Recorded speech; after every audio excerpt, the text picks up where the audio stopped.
preparing for that. We're gonna have a class on Monday that will center on finishing this material because this material that we started on Wednesday, we're not going to be able to finish that today. Why the class on Wednesday is actually going to be a revision class where I'm going to go over the practice questions that I uploaded last week, and I'm also going to give you information about how about the exam, what you can bring to the exam and so on like that. And let me also repeat, let me say this again. This material that we started on Wednesday will not be covered in midterm one. Just wanted to be aware of that. So, okay, so on Wednesday, I introduced you to what I call, uh, you know, hypothesis, or let me just say inference for single mean vector. Okay, so how do we actually perform a one sample t-test for multivariate case? And I remember I started from having a recap on the univariate case, and of course we generalize that all the way to multivariate situation. And I remember I derived what I call Ortelin T squared. Okay, the Ortelin T squared is actually the approach. But we live in a world where we do not expect to have only one method because of the fact that there could be, for this limitation, and because of that, we want to have alternative. And the alternative is what I want to start right now that I'll call the method of likelihood ratio test. So, which means if you want to conduct hypothesis testing, okay, for multivariate situation, and you want to conduct what I call a one sample t-test for that, or we have two ways that we can actually use. So that we go by Ottolini squared approach, or we go by likelihood or ratio test. So let me just tell you, let me prepare your mind about this very two. Under normal condition, let me just say when the variables under investigation follow normal distribution, we expect the same, we expect the same, this techniques to give the same results. I'm going to say that again. Whether you're talking about Ottolini squared, or you're talking about the likelihood or ratio-based test, or situation where your variables are normally distributed, you are expecting the same results. Of course, the same p-value. Okay, I just wanted, but what is the difference between the two? Okay, I'm actually going to tell you what is the difference. Um, before you can use this particular approach that I call the likelihood ratio test. Of course, maybe you you're looking for flexibility, or flexibility in terms of maybe there's a deviation from normality. Your variables do not follow normal distribution, or you want to have a model-based approach where you're going to have opportunity to compare between models. You want to compare between models, okay, in such a way that one is nested in the other one. Okay, of course, this approach is actually more flexible.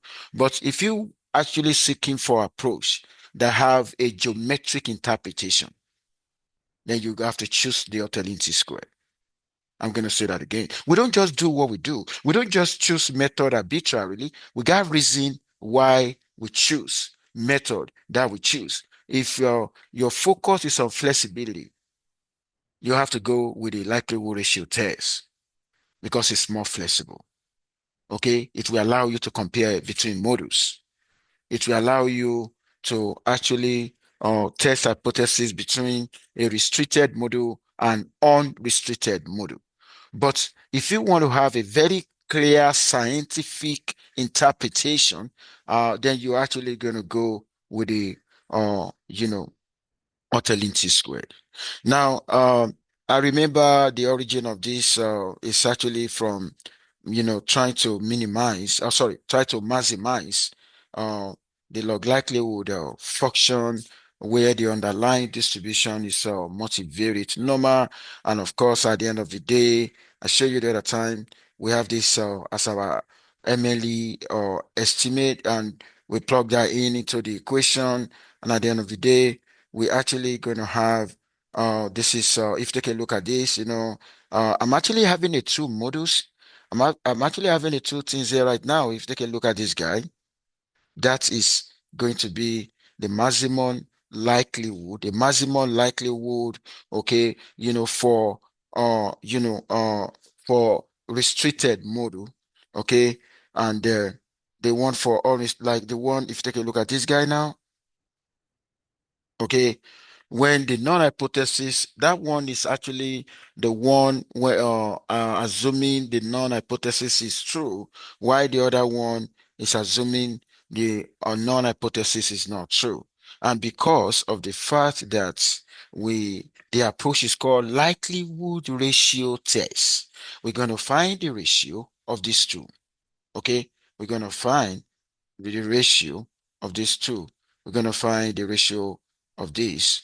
Okay. We want to look into the ratio. By the time you look into the ratio, you're actually going to see that this guy is actually going to cancel that guy. This guy is actually going to cancel that guy. We're only going to be left with just this one and this one. And if you take a look at what we left with, that is more or less, if you take a look at each of that, that's a generalized variance. And remember in this class, we did a generalized variance. Okay, the generalized variance is actually determinant of the covariance matrix. But here we're going to have two covariance matrices. I just wanted to take a look at what we're going to have from the ratio now.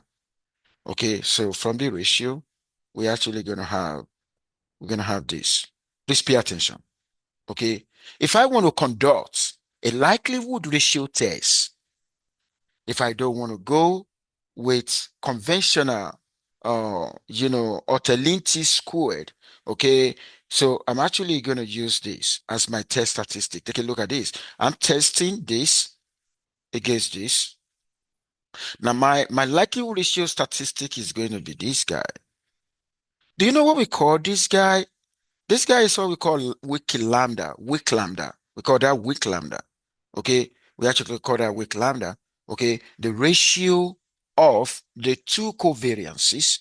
If you take a look at what I have right now. Okay. And of course, if you take a look at these two covariances, we find the determinant for each, so which is more or less like the ratio of two generalized variances, the ratio of two generalized variances. And how do we now take a decision, okay, whether to reject the null hypothesis or to not to reject that? Okay, we're going to do that when this particular value, the value that we got here is too small. When it is too small, okay, the null hypothesis will actually be rejected. But don't forget, when we are dealing with the Ottolenghi squared, the only condition under which we're going to reject in the Ottolenghi square is when the Ottolenghi square statistic is large. I just wanted to just reason with that. When the Ottolenghi square statistic is large, we are rejecting H naught. But when the weak lambda is very small, we're rejecting H naught. Just wanted to take note of that. If I want to do something mathematical, okay, I want to do something mathematical. I want to remove this guy. I want to remove the exponent. Of course, mathematically, if I want to remove that, I should be ready, to take a power here. I'm going to reverse that to raise to power n here. Okay, 2 over n, and everything here, raise to power 2 over n. If I want to get rid of that. In that situation, okay? So in that situation now, you're going to see that n here cancel n, 2 cancel 2, okay? With that, I've getting rid of the power. When I get rid of the power, the wiki lambda is going to look like this. Look at that. That's how the wiki lambda is going to look like mathematically, so that we can comfortably say wiki lambda is the ratio of two generalized variances. Okay, the ratio of two generalized variances. I just want you to take a look at that. Okay, so that was what we did. Okay, that was what we did to arrive at that. Okay, now if I want to use, okay, so what is the relationship between the Ottolenghi squared and wiki lambda? Okay, I told you the other time that algebraically they're actually equivalent. Algebraically, they are equivalent. Okay, not exactly the same, but they are equivalent. And why am I going to consider using the classical considering the Ottolenghi squared for my test, for my multivariate test? Okay, we got so many reasons for doing that. If you want to put into consideration geometrical or very clear geometric understanding, interpretation, of course, we're going to go with the Ottolenghi squared. But I'm actually going to choose the likelihood ratio test, when I want some flexibility. Okay, I want some flexibility. But what is the relationship between them? Is it possible if I actually have an Ottolenghi squared and I want to use the approach of a likelihood ratio test, but I already have my Ottolenghi squared? Do you know I can figure out wiki lambda from Ottolenghi squared by doing this? Take a look at what I have right now. Okay, this is the kind of relationship they have. Okay, maybe I don't want to waste my time doing getting the determinant of the two covariances, because that could take forever. If I want to go by way of a likelihood ratio test, I will actually need to do that, trying to find the determinant of the two covariance matrices, find the ratio. If I don't want to do that, if I've already obtained an Ottolenghi squared, okay, if I've already obtained Ottolenghi squared, of course, if I do this, that will give me wiki lambda. That will actually give me wiki lambda. So this is a kind of relationship that they have. You can see they are not exactly the same, but you know what? There is something that may make them to look the same, okay, when the sample size is extremely large. The two are not going to be, they are likely going to be the same. Okay, but away from that, you know, I just wanted to pay attention now. We got two ways of taking decision whenever you are conducting hypothesis testing. It's either you compare your test statistic value with your critical value, the value you check from the table. For the case of Ottolenghi squared, when the Ottolenghi squared, when the test statistic for Ottolenghi square is large, if it is greater than a critical value, the value you check from the table, you're going to reject H naught. But that is not the case with the likelihood ratio test. It is when wiki lambda is small, okay, smaller than the critical value, that you're going to reject. But what is a uniform way to take a decision whether I'm using Ottolenghi square or I'm using likelihood ratio test? Okay, if I want to have a uniform way of doing that, then I need a p-value. Okay, decision with p-value doesn't change. But if I want to get a p-value, I need to know the distribution, the probability distribution of the test. I'm going to say that again. If I want to use p-value, because the p-value will enable us to have a kind of a uniform, decision at the end of the day. Because what p-value, what we normally do to conclude on significance is when p-value is less than a given level of significance. So, but for me to use a p-value, we have to know What is the probability distribution when the null hypothesis is true in the test? In the case of Ottolenghi squared, the probability distribution has been F distribution. We've been using F. Okay? So in the case of Ottolenghi squared. But if I want to talk about the likelihood ratio test, okay? For the likelihood ratio test, I'm still going to use F. Okay? I'm still going to use F. Okay? I just want you to take note of that. Okay? Now, take a look at this. Unless if the sample size is large, I'm going to tell you when the distribution is going to change if the sample size is extremely large. But if it is a finite sample size, okay, the distribution for the two will be half distribution. Okay, now I just want you to take a look at this. Please pay attention. Please pay attention. Without you using the p-value, take a look at this. Small values of wiki lambda indicate a large value for Ottolenghi square. Don't forget, before you can reject H naught, Ottolenghi square has to be large. Before you can reject H naught, wiki lambda has to be small. So when the wiki lambda is small, automatically the Ottolenghi square is going to be large. Okay, just wanted to take note of that. Okay, I'm moving out. I'm actually moving. Now, okay, so I'll but let me tell you this. I said something the other time. Please pay attention. Uh Statistical, or let me just say apply multivariate analysis is like a story, uh a story, a story that goes on and on and on. Now, this is it. If I want to take a decision using p-value, I just wanted to listen out.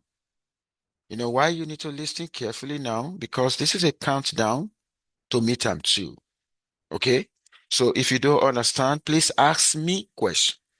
Okay? Now, this is what happened. Because it is when the wiki lambda is small that we can reject H naught when you are conducting likelihood ratio tests. When are you going to reject H naught? When you actually conducting, okay, Ottolenghi square test is when the test statistic square is very large. Now, when one is large, when one is small, just wanted to take note of that. But that may be confusing. Okay. Now, can we have a uniform way of taking a decision? The uniform way of taking a decision when statistical significant test is involved is when you use a p-value. But you know what? The condition to use a p-value is that you need to be able to understand the probability distribution of the text, the probability distribution when the null hypothesis is true. This is it. The probability distribution for the two is the same. The probability distribution when the null hypothesis is true for both Ottolenghi squared and the likelihood ratio test is the same. It's actually going to be F. But what of in a situation where the sample size is extremely large? Okay? When the sample size is extremely large, then for likelihood ratio test, the distribution is going to change from F to chi-square. Please pay attention. And that is what I'm trying to say right here. For a sample size, for a very large sample size, okay, take a look at this. Okay, we now need to find the logarithm. So we've seen, statistically speaking, when I take the logarithm of the wiki lambda and I multiply by -2, that will follow a chi-square distribution. Okay, so if I want to figure out the p-value, then the distribution is no longer F. The distribution is chi-squared. Okay, I just wanted to take note of that. Okay, now I want us to take a look at what I want to talk about right now. we now want to move from hypothesis testing. We want to move to something else. Let me tell you this. Whenever we're talking about statistical inference, it's about two things. It's about testing hypothesis and confidence interval and constructing confidence interval. But let me tell you this. What if somebody asks you, which of this is more powerful? I'm actually going to say hypothesis testing is not more powerful compared to confidence interval. You can challenge me anywhere in the world, and I'm going to tell you the reason why. The reason being that the confidence interval is more informative compared to the hypothesis testing. The hypothesis testing will only answer a question that has to do with statistical significance. But statistical significance does not imply practical significance. But if I want to answer a question about how, how, how large is the effect? How large is the effect? I'm not talking about the significance right now. How large is the effect and how certain are we? Then I need confidence interval. The confidence, and that is why, when you check any most of the articles published, you are not only seeing them reporting p-value. The p-value only talk about statistical significance. It does not address the importance. It does not address the relevance. So if I want to talk about what address the importance, what address the relevance, I'm actually going to talk about confidence interval.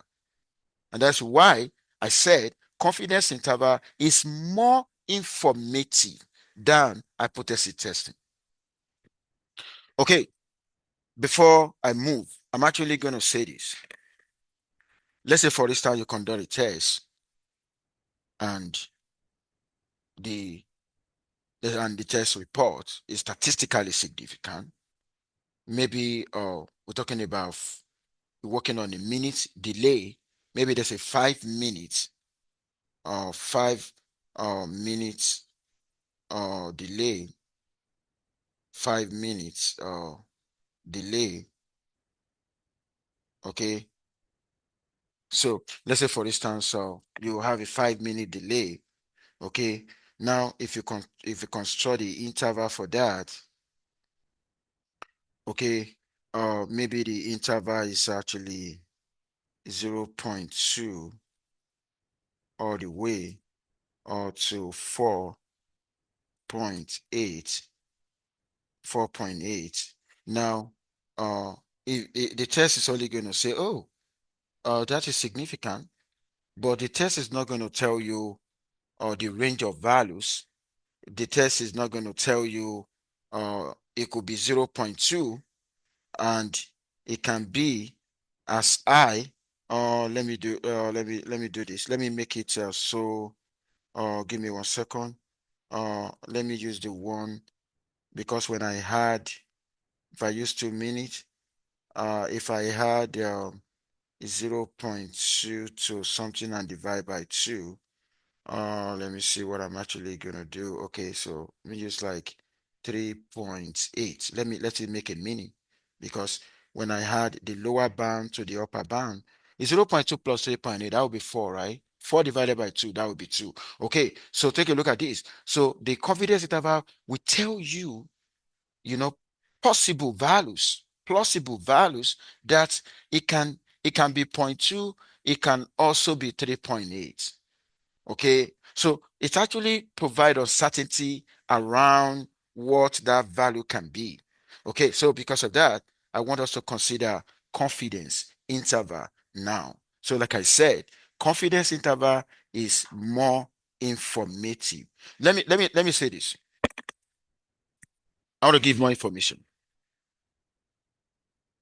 If you are interested in taking decision, maybe in quality control, you want to take decision, okay, go for hypothesis testing. But if you are not about decision, okay, if you are actually about precision, there's a difference between decision and precision, okay? If you are about precision, okay, if you are about detailed information. If you are about uncertainty, okay, then you should go for confidence interval. Okay, because the confidence interval is actually going to give you more information. Okay, it's going to give you more information. Now, because of that, the confidence interval reveal what I call scientific reality. I will give you more convincing reason why the confidence interval is more informative. Take a look at this. If a p-value is 0.049, please pay attention. It's critical. And another p-value is 0.051. Look at that. If a value is 0.049 and when it is 0.051 and your level of significance is 0.05, we all know there's a marginal difference between the 0.049 and the 0.051. This is going to change decision, right? Because when your p-value is 0.049, okay, you are likely going to reject H naught because the p-value is less than 0.05. And when your p-value is 0.051, you are likely going to fail to reject the non-hypothesis, which means this guy can actually, you're actually going to change decision. Changing decision here does not actually mean changing reality. Reality is actually the practical significance is the effect size. If I want to know, okay, how large is that effect size, then I need a confidence interval.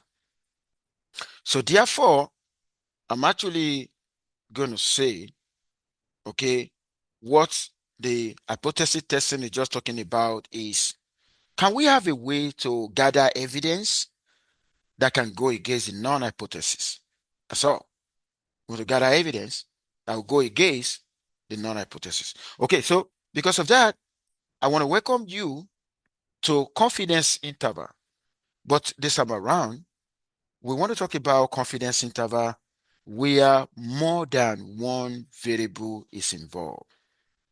Okay, now if you take a look at this, we want to consider what is the probability. The theta here is the parameter of interest. We could be a vector mean. I remember on Wednesday, I gave you an example where American Earth Association, maybe they gave a benchmark for three clinical variables.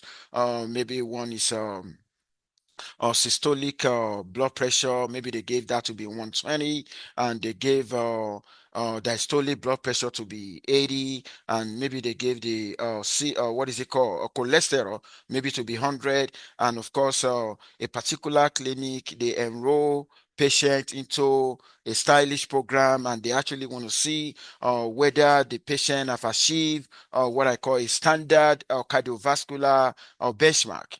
Okay, of course, to do that, we conducted hypothesis testing, but what they can only achieve in that regard is statistical significance, not necessarily practical significance. But what of in a situation where they now want to investigate the uncertainty, where they're going to pretend as if they repeat the process so many times, and what is the percentage of time that the true values, the value of the parameters are in the intervals?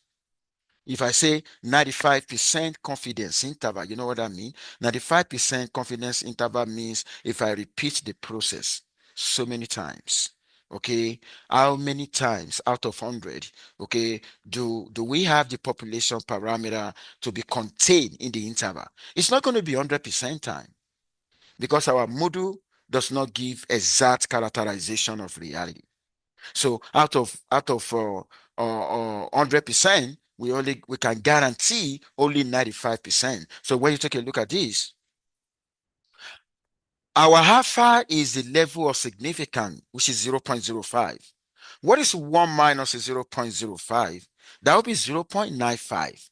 is 0.95. If you multiply by 100, that's what we mean by the 95%. Does that make sense? Okay, so that is exactly what I mean. Okay, now let me tell you this. Because there's so many variables involved, okay?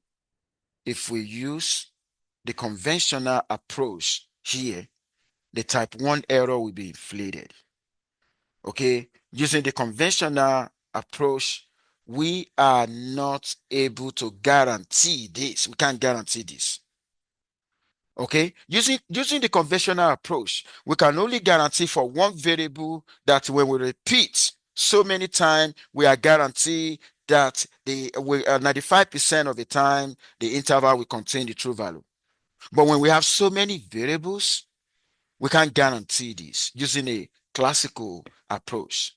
And that is why we need an advanced approach that will be able to, that will not ignore correlation.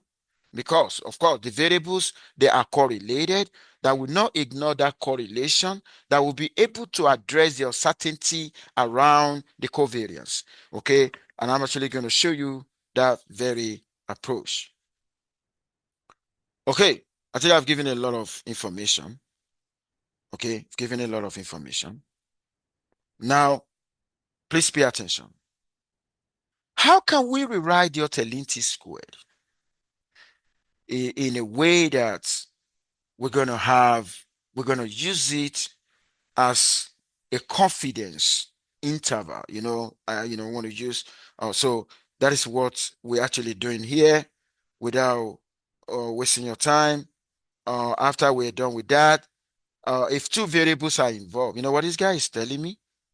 If two variables are involved, okay, maybe I'm talking about HP and MPG, two variables are involved.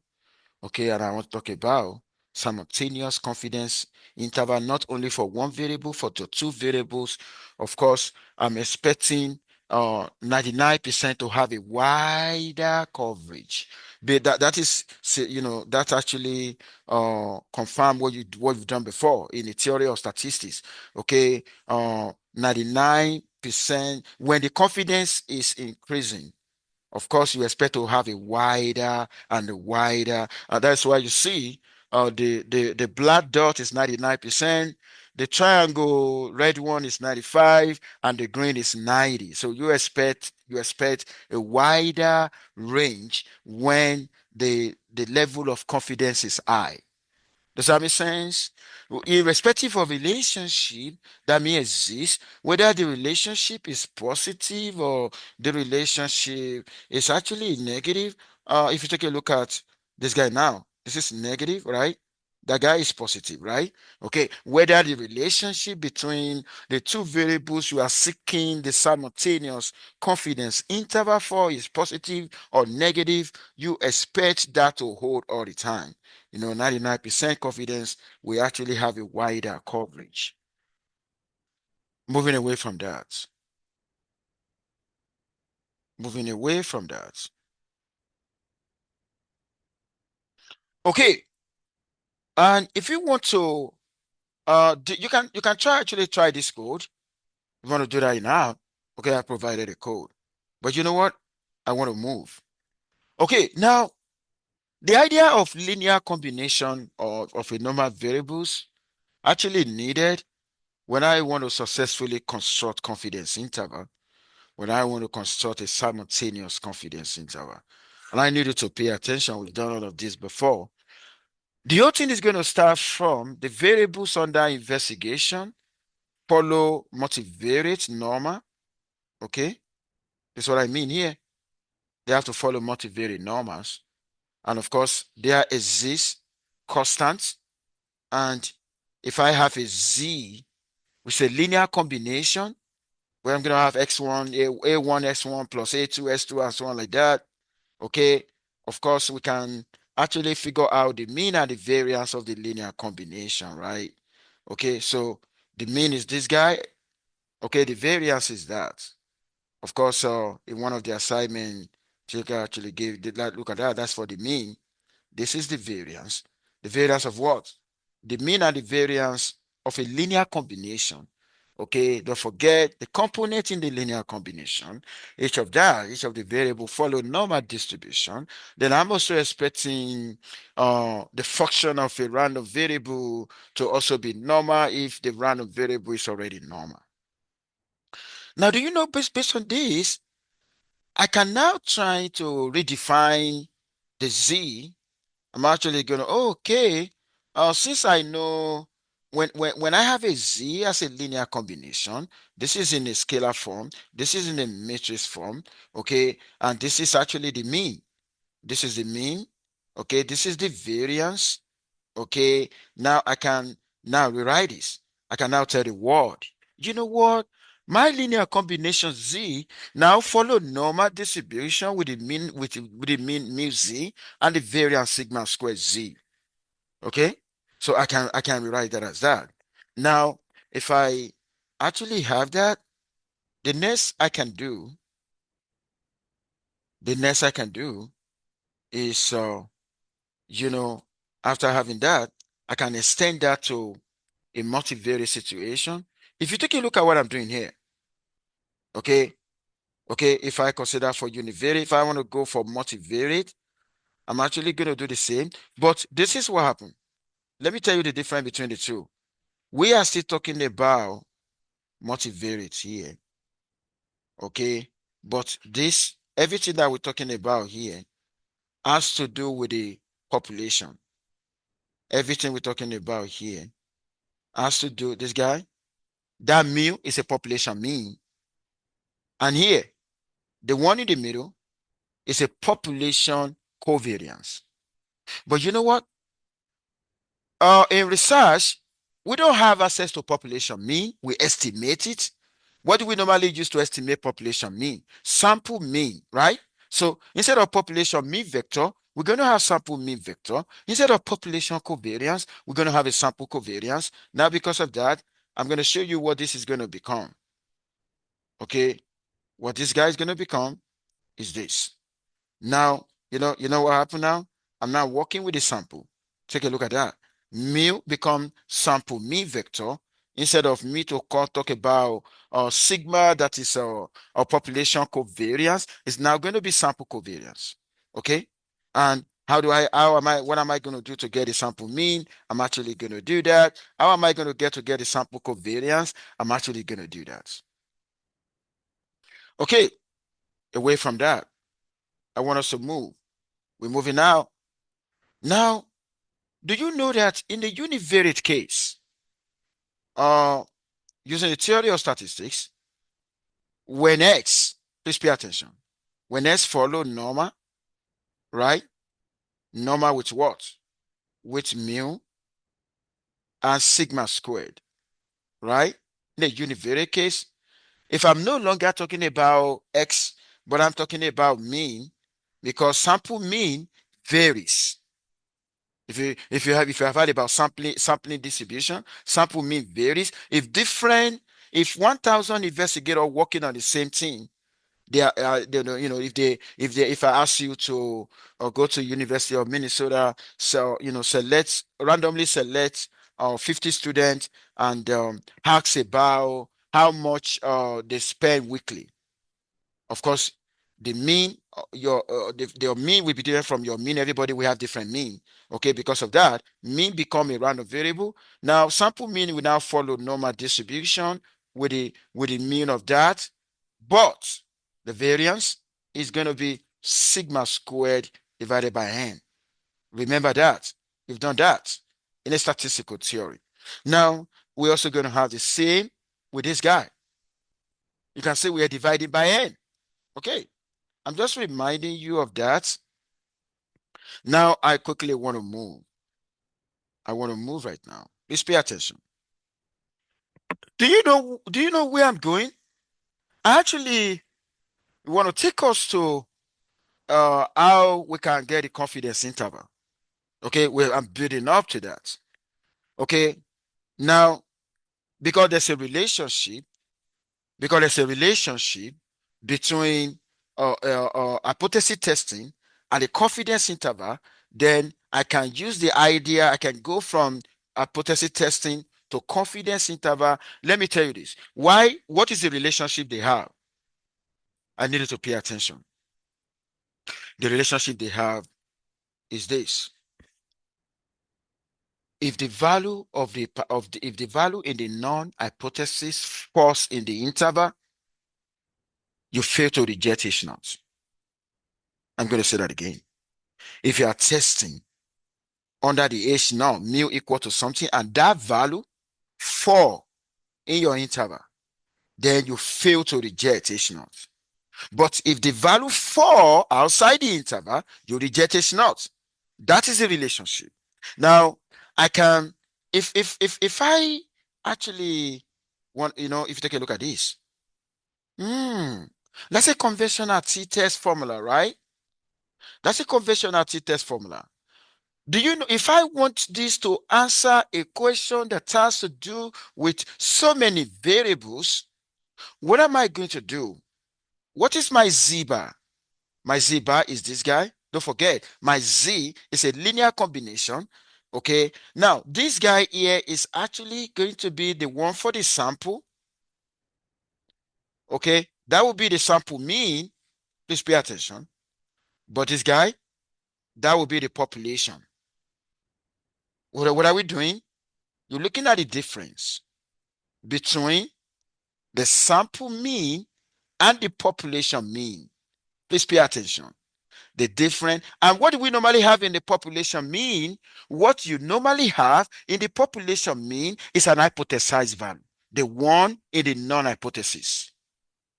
The one you have in the sample mean the evidence you have from the data. Okay, and of course, if you take a look at this guy here, that is like a standard deviation. Building on that, I can now create a confidence interval, and confidence interval allow us to incorporate uncertainty. How? Because we're going to incorporate margin of error. We're going to consider error to the left, also going to consider error to the right. Okay, it's going to be the same margin of error, but you're going to do plus or minus. Take a look at this. Pay attention. So right now, based on what I have, this is what I'm looking for. That is a true value that I'm looking for. And I'm really going to say, oh, the true value lies between this, the lower part of that, and the upper part of that. But you know what? This guy, part of that, this guy, part of that, this guy, part of that is the margin of error. Okay, now if I now want to write this in a matrix form, how am I going to write this in a matrix form? Pay attention. If this is the mean, okay, I'm actually going to say this is the sample mean, because don't forget my z is a linear combination. The mean of a linear combination is that. This guy is actually the standard, the square root of that. Take a look at that. Now, when you take a look at what I have here, this guy is actually a classical T. When you are trying to use a classical T, okay, you are trying to use a classical T for multivariables, okay, and you want to get a confidence interval. Please pay attention. That's where you are using a classical T. But you know what? Which one is the other one? Okay. Now, if I'm using a classical T, I'm actually going to use this guy. But let me now tell you the significance of this guy, and let me tell you the limitation. Please pay attention. Statistic is like a story that goes on and on and on and on. I understand my statistics perfectly. I understand my mathematics perfectly because I understand the story behind every single notation. And I also want you to get the same. If you don't understand, challenge me, ask me question. Do you know what I have on the board? What I have on the board is a classical T approach for simultaneous confidence interval. And I want to tell you, I'm going to tell you the significance of this. I'm going to tell you the limitation of this. The significance of this is that it's going to be more precise. That's okay. It's going to be precise. You know why it is precise? Because you're actually going to have a narrower interval. You know what I mean by narrower interval? The margin of error will be small. When the margin of error is small, okay, the interval will be narrower. But you know what? Do you know the problem with this one? The problem with this one is that this ignore correlation among variables. This approach will ignore correlation among variables. And not only that, this approach has a tendency of inflating type 1 error. Type 1 error rate. What is type 1 error? The type 1 error is when you reject the non hypothesis when it is true. We don't want that to happen. Okay? So the type 1 error rate will be inflated with this, even though it is precise. Okay? Now, we now want to consider, and that is exactly what I was trying to say here. That's what I'm trying to say here about the limitation. We cannot guarantee the confidence interval for multiple variables.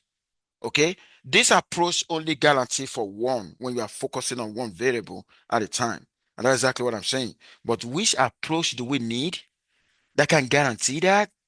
I'm actually going to move. Which approach? It is this guy here. Please pay attention. It is this guy here. What do we call this one? This one is the one from the Ottolenghi squared. Now, we got two type of confidence interval that I'm discussing now. The one is a classical T confidence interval. The other one is the Ottolenghi square. This is the Ottolenghi square. But you know what? For Ottolenghi square, what is the limitation of this one? The interval will be wider. That is the only limitation. But apart from that, this guy, you know what is going to happen? This very guy will control family-wise error rates. Okay, this guy will actually adjust, what I call, it's not going to inflate type 1 error rate. Okay, and that is why we normally prefer this guy to the classical simultaneous confidence interval. And how if before I let you go, I'm actually going to show you. You're going to see for yourself. uh Give me 1 second. This is a code. Now, I just wanted to see for yourself for a data. Now, take a look at this. This is the classical T.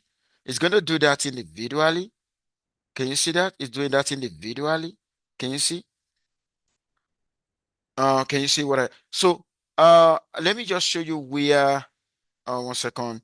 I'm actually going to show you where you can compare them and see for yourself. Okay. Now it's here. Take a look at this. Please pay attention. Okay.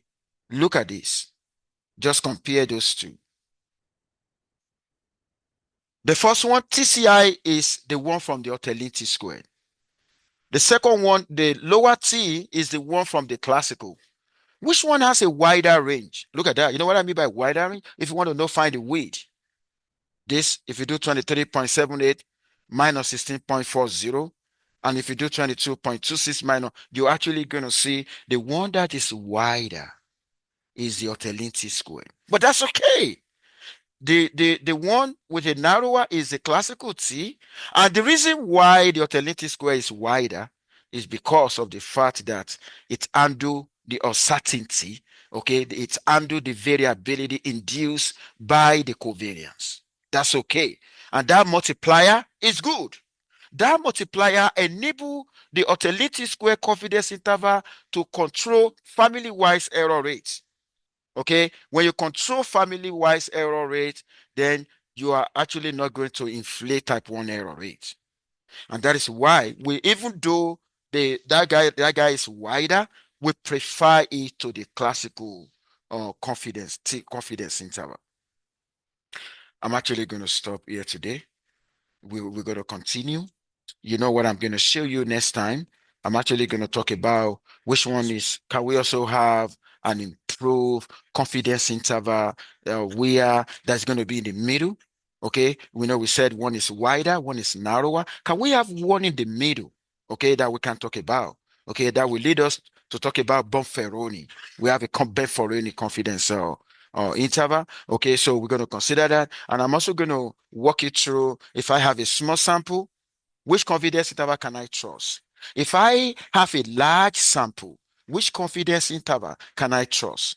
And I'm also going to prove to you under what condition can we actually say the final sample or confidence about converges to the asymptotic. And the asymptotic one is when I have a large one.